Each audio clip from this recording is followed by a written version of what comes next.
you and Rob have been together for how long? 2004. Yeah. 2004. That's when I came down. My first class. Wow. And I was like, hey, can I get in there? I just kicked the bag for 30 minutes. This guy's got a bunch of tattoos. He looks like he's fun to play with. I remember went in there and I was like bouncing around because I did a bunch of karate. I had black belt in karate. I did like karate competitions and stuff. And like Muay Thai was very different because in karate there's no leg kicks. Like you can't eat someone's leg up. So having a super bladed stance isn't the best way to do things. And like you're never punching for power, right? It's a big game of tag. It's like get in, you get that first hit, you get a point. Like that type. They have some continuous karate, but even that, like the entire time they're basically making you throttle down. They're making you throttle it back. Like you'll lose. I think they just put karate in the Olympics, like the last Olympic cycle. And I was watching a match. I can't remember the guys, what countries they were from, but the karate guy, one of them, kicked the other dude square in the face, hard, dropped him to the floor. But they said it was excessive contact, and he ended up losing the match because of it.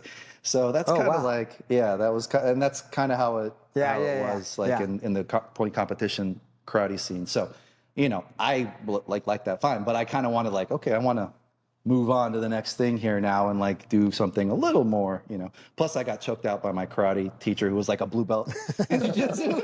And I was like, I need to learn that. Like, what was that? Dude's a ninja. What? Because I wrestled in high school. I was like, fucking double leg, just double legging everybody. And he was like, triangle. And I was like, what did you just do to me? And he's like, oh, that's this cool stuff called jiu-jitsu. I was like, at home, as soon as I got home, closest jiu-jitsu school to me. And that's how I found HBL. I was like, there's one right around the corner. Let's go. So then I went and jumped in there and started doing that. So 21 years you guys have been together. You've seen. Is that right? We're old. What the And hell? we still work together all the time. Yeah. I have multiple business dealings. He's my attorney crazy. for a bunch of shit. Yeah, I'm the RSS attorney. That's a bunch of wow, crazy, man. Which is kind of where I'm going, right? So you say 21 years, you come in when, that was probably the height of the Razor Rob era. I came in on the upswing for sure. Yeah. Upswing, the that was like downswing, this. the upswing again. I was like this. I was like, I'm going for it. The whole roller coaster I started realizing like, hey, you know what? Like, I think I could make a living doing this. I was already making like 70 grand a year as a personal trainer, like teaching it. But I was like, I think I could make some money actually doing this. This is just what I do. If I get up in the morning and I do some privates to support this, and I go to the gym and I train around the privates, and then I got a manager that was like, hey, Bob was actually the one who encouraged me to go into the management. Yeah, that's what he said. I said, what do you do? He goes, I go to law school. Yeah. And I'll be we were like honest, running, I remember. I was like, he goes to law school. He has like a nice hairdo. He's, I don't know. And we're jogging, and I'm like, He's telling me, like, oh, yeah. I'm like, yeah, totally, dude, for sure. And he goes, I saw this movie. It was called Grandma's Boy. And he's like, the box looks like a Caddyshack thing. And I'm like, oh, Caddyshack. Yeah, it's funny.